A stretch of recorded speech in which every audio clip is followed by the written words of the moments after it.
kepada anak-anak di bawah umur. Jadi santrinya itu masih bawah umur. Ada yang belasan tahun, ada yang 8 tahun, 9 tahun. Kasusnya diusut. Tapi baru hukumannya 20 tahun, itu enggak. Kalau ada pelaku kayak gitu dihukum 20 tahun. Enggak. Alhamdulillah. Kalau bisa dikasih hukuman mati kalau bisa. Jahat banget itu orang. Harusnya anak yang mau belajar dibina, ya. Ini semuanya dihancurkan seluruh masa depannya. Dan bayi-bayinya itu dijadikan eksploitasi untuk mendapatkan dana sumbangan. Dana sumbangannya dipakai apa? Buat hidup dia. Astagfirullahaladzim. Itu baru salah satu contoh kasus. Kasusnya banyak nggak? Banyak banget. Ya. Yang kedua kasus yang ada di Malang kemarin ya. Ada oknum polisi. Kalau tadi oknum ustadz, ini oknum polisi. Ya. Pacaran sampai hamil, aborsi 2 kali, mati minum sianida di samping makam ayahnya. Gara-gara nggak kuat ngadepin hamilnya. Auzubillah. Apa tadi kata Rasulullah? Tanda-tanda hari kiamat, menjelang hari kiamat, maraknya perzinahan. Dan itu hari ini ditampakkan di depan mata kita. Kalau kita merasa biasa aja, berarti ada yang salah dengan cara pandang kita, cara pemahaman kita. Justru kita kemudian semakin takut, semakin khawatir. Saya ngelihat Fatia yang masih kecil ini, Masya Allah, takut. Gimana kalau nggak ada saya? Gimana kalau nggak saya didik? Nah, bersuara tuh ya. Nah, lanjutkan lagi ya. Lalu apalagi tanda-tanda menuju hari kiamat? Maraknya riba, merajalela di semua aspek kehidupan. Riba di mana-mana. Nah, pertanyaannya sekarang, riba ada di mana-mana enggak? Ada. Beli panci ngutang, leasing. Beli apa lagi?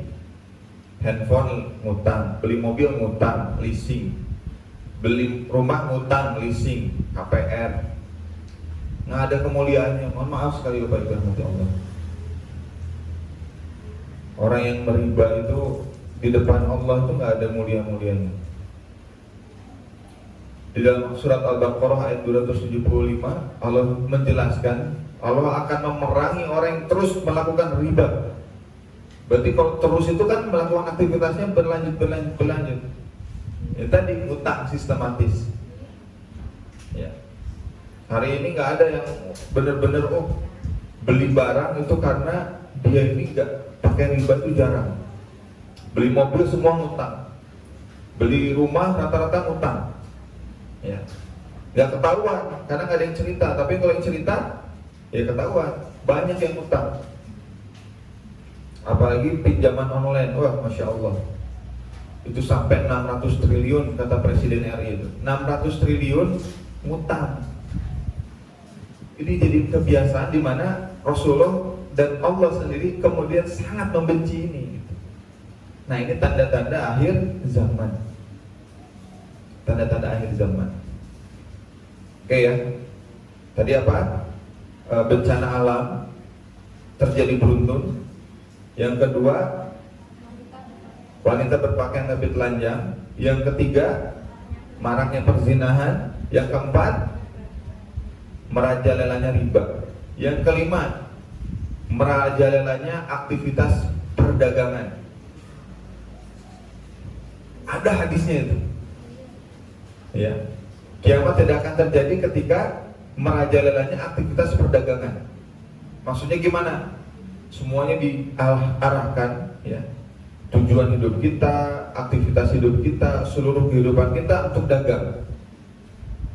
Sekarang kalau di sini mungkin belum terlalu banyak. Oh, di Bandung ya setiap rumah tuh buka kios, ya, buka toko gitu. Di sini juga udah mulai banyak. Tapi kalau di kota besar kayak Jakarta, Bandung tuh udah banyak banget yang buka toko. Setiap rumah punya toko, bayangin. Yang beli siapa? Ya, semuanya dagang, ya. Masya Allah. Itu tanda yang kelima. Yang keenam, merajalelanya Nabi yang mengaku Nabi palsu. Dari zaman Rasulullah, sebelum zaman Rasulullah, sebelum masa jahiliyah, dan bahkan sampai ke negeri kita Indonesia. Nabi itu diaku ya. Di zaman sebelum Rasulullah, zaman sebelum jahiliyah, ada namanya Zoroaster. Zoroaster itu nanti jadi agama Majusi di Persia. Itu ngaku-ngaku sebagai nabi. Lalu di zaman jahiliyah ada namanya Amru bin Lu'ay. Ini catat, ini orang ini kata Rasulullah, ususnya itu diseret-seret di dalam neraka jahanam. Kenapa? Karena dia yang menukar ajaran Ismail alaihissalam menjadi agama berhala. Patung-patung dia kirim ya, pakai kargo, pakai paket, dikirim ke Mekah untuk dijadikan sesembahan bagi bangsa Arab. Namanya Amru bin Lu'ay. Nanti kalau ketemu di akhirat, hinakan dia dihinakan oleh Allah Subhanahu wa taala. Mengaku nabi ya, menjadi orang soleh. Di zaman Rasulullah ada yang ngaku nabi, namanya Musailamah al-Kadzdzab. Hari ini di Indonesia juga ada yang mengaku nabi, namanya Ahmad Musaddiq. Pengikutnya sampai 50.000 orang. Banyak ya? 50.000 orang followersnya. Ada Lia Eden, alhamdulillah udah meninggal kemarin, ngaku nabi juga. Itu banyak banget yang mengikuti Lia Eden. Nah kata Rasulullah, tidak akan terjadi kiamat kecuali maraknya orang-orang yang mengaku sebagai utusan Allah. Hadis riwayat Muslim. Jadi tidak akan terjadi sampai itu terjadi. Dan kita menyaksikan ada itu dalam kehidupan kita. Nah, Bapak Ibu yang mati Allah Subhanahu wa taala. Kita tahu kiamat itu pasti. Kita tahu mati itu pasti.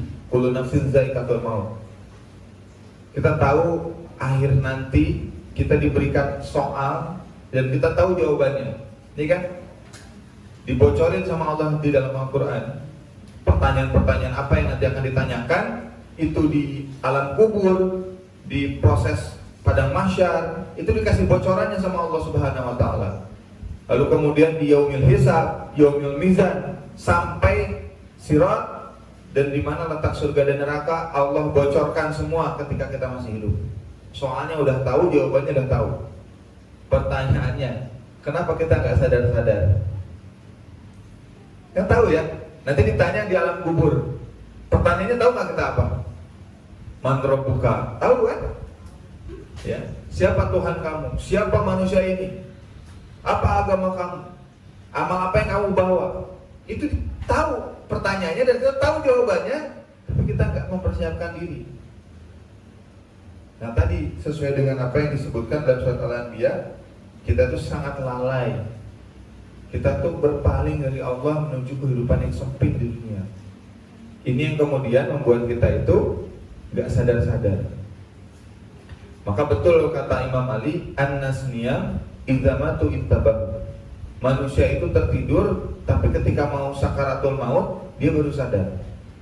Fir'aun itu sadar ketika sakaratul maut. Apa yang bisa dilakukan sakaratul maut? Gak bisa ngapa-ngapain. Dan kita gak mau kayak gitu. Kita ingin sadar, ya, kita ingin sadar sebelum sakaratul maut. Kita ingin meninggal husnul khotimah. Kita ingin meninggal dijemput malaikat yang sayang sama kita. Dan kita harap meninggal dalam keadaan Allah ridho sama kita. Itu juga Allah jelaskan ya, dibocorkan di dalam Al-Quran. Bu, sakaratul maut itu sakitnya Masya Allah. Saya kasih ilustrasi ya, supaya makin sadar. Tahu kawat ya? Tahu kawat? Kawat yang ada di atas rumah itu biasanya kan ada kawat yang bergulung-gulung, terus ada kawat di ujung-ujungnya kan ya? Nah, Rasulullah gambarkan itu kawat itu seperti masuk ke dalam mulut dan tenggorokan kita, lalu menempel di usus-usus kita, lalu kemudian digulung di dalam badan kita dan ditarik oleh malaikat dengan sangat kencang. Kira-kira itu sakit atau enggak? Sakit, Ustaz. Nah, disitulah kemudian kita harusnya sadar. Kita kembali kepada Allah, kembali untuk mendapatkan ridhonya Allah. Bukankah kita datang ke majelis taklim, ya, datang ke Jumat Munajat, membaca Al-Quran, ya, kemudian sholat 5 waktu, itu membuat kita ingin kembali sadar, kembali kepada Allah. Tapi kita juga ingin masuk surganya tanpa hisab, ya kan? Masuk surganya tanpa hisab. Ada nggak amalannya, Ustaz? Masuk surga tanpa hisab. Dan alhamdulillahnya saya nemu satu hadis, ya. Dan satu hadis ini silakan diamalkan. Ada satu amalan di mana, ya, amalan ini bisa membuat kita masuk surga tanpa hisab. Ya, boleh dicatat. Amalannya sederhana. Rasulullah menyampaikan bahwa di hari kiamat nanti, ya, ada satu orang dengan sifat ini, yang kalau sifat ini kita kerjakan, kita amalkan, kata Rasulullah, Allah akan masukkan dia ke dalam surga langsung. Jadi nanti Allah nanya di hari akhir, ya, di hari kiamat, ketika manusia sudah dibangkitkan setelah proses padang mahsyar, di mana hambaku yang menjauhkan lambungnya dari tempat tidurnya, dan dia mengerjakan sholat karena mencari keridhoanku. Tahu nggak amalan apa itu? Tahajud. Orang yang menjauhkan lambung dari tempat tidurnya dan dia bangun hanya untuk mendapatkan keridhoanku. Karena orang sholat tahajud itu nggak kelihatan, nggak ada pakai streaming, itu nggak ada sholat tahajud. Udah gelap, waktunya juga paling dekat dengan Allah. Ini yang diamalkan para sahabat, ya. Yang kemudian Rasulullah sampai kakinya, lututnya, ya, maaf, lututnya bengkak hanya untuk menjalankan sholat tahajud itu. Kayaknya gampang, itu susah loh, ya. Dicoba istiqomah, pasti ada bolong, ya. Ustaz, saya wah, itu. Tapi yang istiqomah menjalankan sholat malam, itu Allah berikan jaminan masuk surga tanpa hisab. Itu ada hadisnya, ada qarinahnya, indikasinya. Jadi kalau ada hadis itu, berarti itu jadi semacam syarat, ya, untuk kita masuk surga Allah tanpa hisab. Yang masuk surga itu nggak hanya ustadz, nggak hanya ulama, enggak. Seluruh kaum muslimin dengan semua profesinya bisa masuk surga tanpa hisab.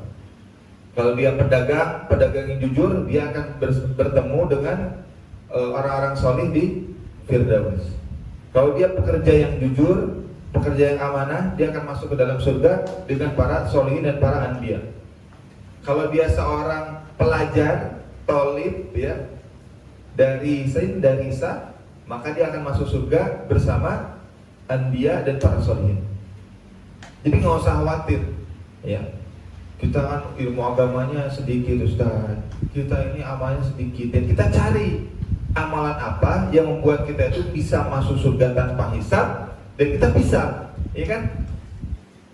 Betul kan? Kita ingin surga yang sama kan, ya? Sama surga para sahabat. Nah, maka kemudian kita amalkan apa yang diamalkan oleh sahabat. Gitu, ya. Nah, jadi apa kesimpulannya dalam kajian pagi hari ini? Kita nggak usah takut, karena kematian pasti, kiamat pasti, pertanyaan dan jawaban itu ada di dalam Al-Quran, di dalam hadis. Yang harus kita lakukan hanyalah bergerak, lakukan, do it, ya.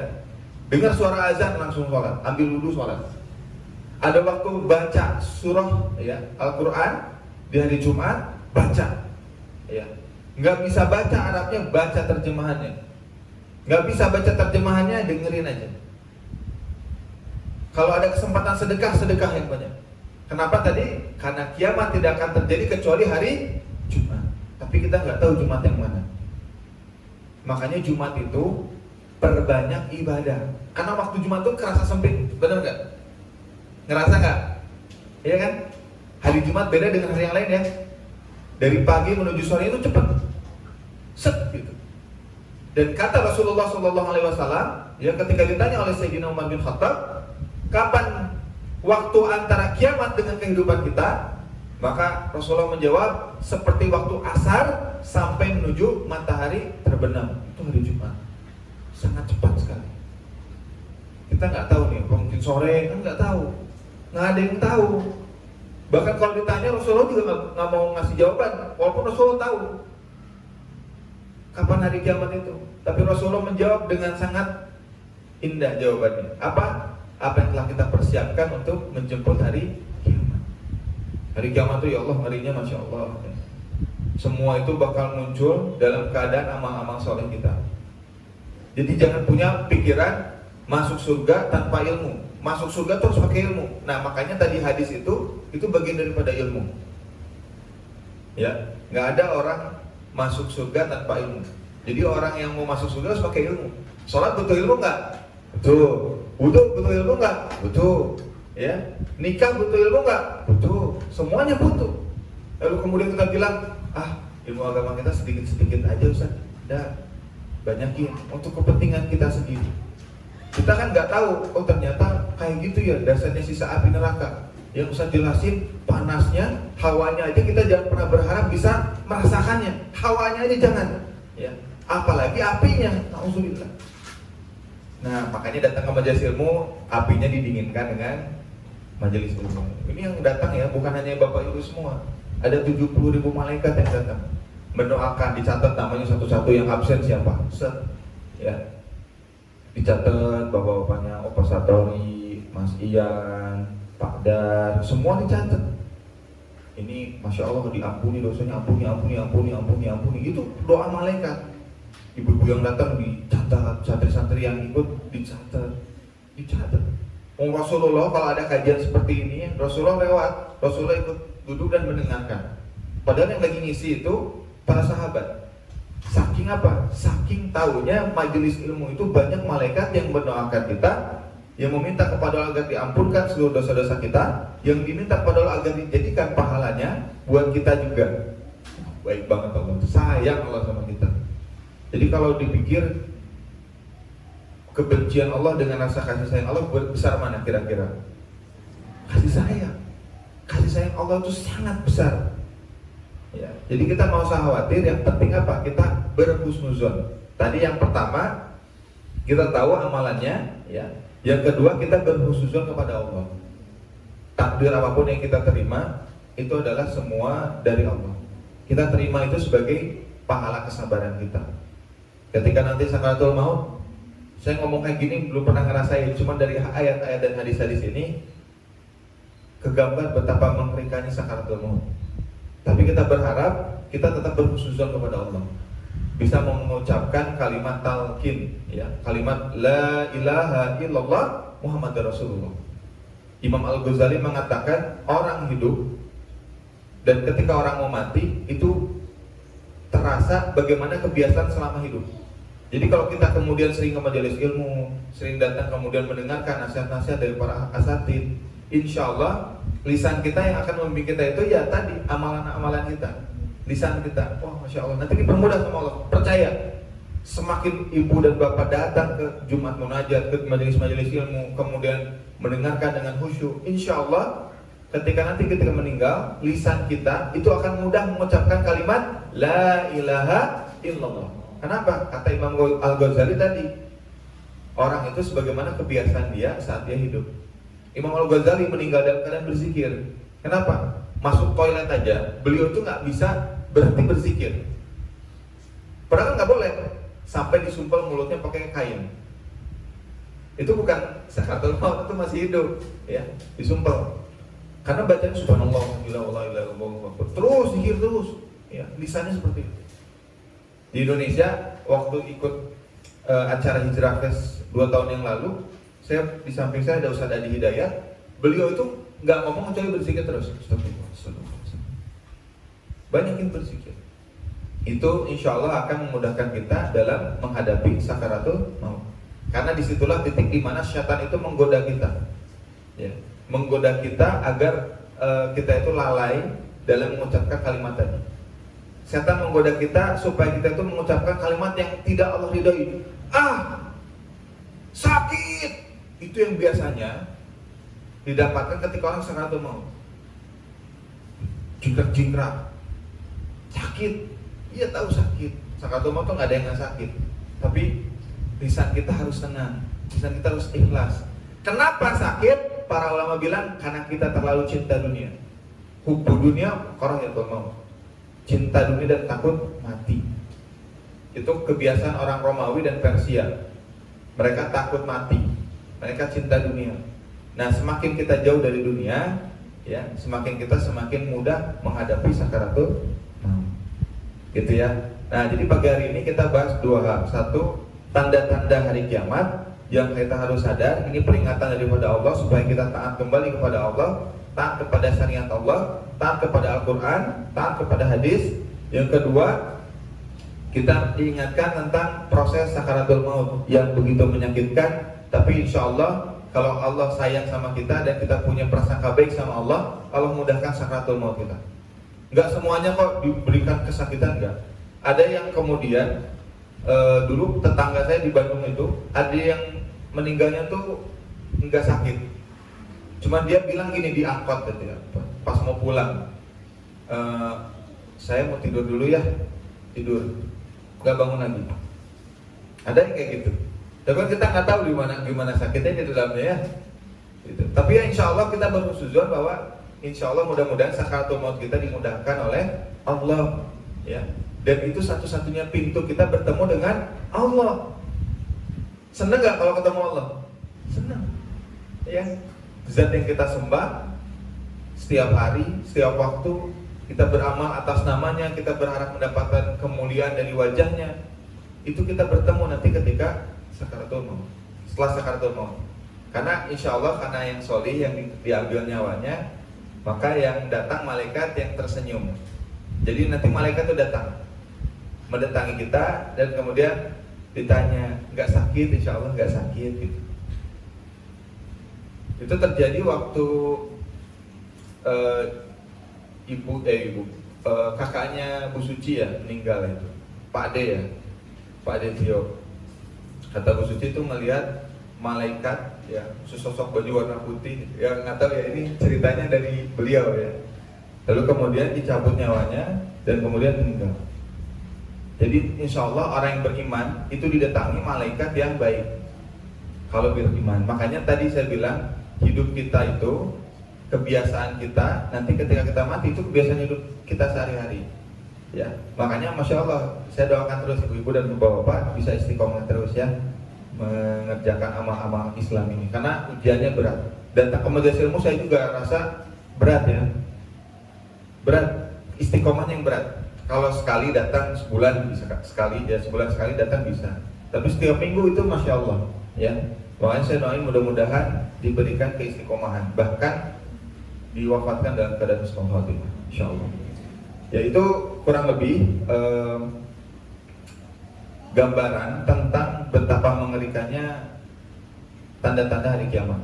Belum nanti hari kiamatnya, insya Allah nanti kita bahas di pekan-pekan yang akan datang.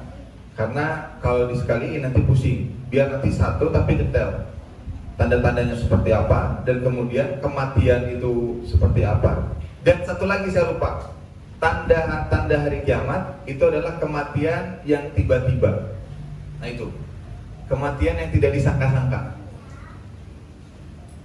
Anaknya Ustadz Arifin Ilham itu Amer, Muhammad Amer Azikro. Itu sempat WA-an ya, WA-an, DM-an, Instagram, DM-an, itu masih aktif. Tapi ketika masuk awal November, tiba-tiba dipanggil Allah. Nggak ada yang tahu, padahal usianya lebih muda dari saya. Beda 20 tahun ya, beliau itu 20 tahun, 20 tahun ya. Saya udah 31, beda 10 tahun lebih muda, tapi dipanggil Allah. Itu nggak ada yang nggak sedih. Ada satu grup di WhatsApp ini, WhatsApp saya itu asatid semua nangis, habaib nangis semua. Kita nggak tahu kapan Allah panggil kita, tapi kita tahu bahwa kita akan bertemu dengan Allah. Maka kita persiapkan yang terbaik untuk menghadap Allah. Nah, jadi insya Allah dengan tahu dan sadar bahwa hari kiamat dan tanda-tandanya itu ada di sekeliling kita, kita semakin sadar bahwa Allah itu ada. Kita semakin sadar bahwa kita butuh Allah dan kita berasal dari Allah, kita dihidupkan oleh Allah dan kita akan dimatikan Allah, dan kemudian Allah pula yang akan membangkitkan kita di suatu hari yang tidak lagi keraguan di dalamnya. Itu ya Bu ya. Insya Allah mudah-mudahan bisa diamalkan tadi sholat tahajudnya ya, dijaga, pakaiannya tadi dijaga, ribanya juga jangan ya, dan zinanya nauzubillah dijauh-jauhi, dan mudah-mudahan seluruh keturunan kita itu nggak ada yang berzina. Nauzubillah. Itu doa yang selalu saya minta sama Allah, ya Allah, jadikan keluarga kita, keluarga kami menjadi keluarga ahlul jannah. Jadikan keluarga kita dijauhkan dari maksiat. Itu yang paling mahal. Jadi kalau minta sama Allah, jangan minta yang sedikit, minta yang banyak, karena Allah senang diminta. Ya, Allah tuh senang diminta. Kalau manusia diminta, ya pasti ngehindar, ya kan? Minta tolong, minta pinjam duit, hindar. Tapi kalau minta sama Allah, Allah senang. Makanya kalau punya permintaan, minta sama Allah. Saya senang kayak Bu Suci, itu beliau itu kalau minta sesuatu, minta sama Allah. Minta apapun, minta sama Allah. Ya, tapi itu bagus tuh untuk kita amalkan. Ya, jadi kalau punya cita-cita, punya harapan, punya doa, minta langsung sama Allah. Jangan minta sama manusia dulu, dan dilakukan pada saat qiyamul lail. Insya Allah Allah akan kabulkan. Amin ya rabbal alamin.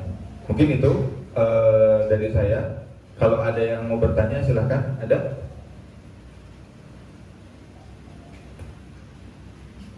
Silakan.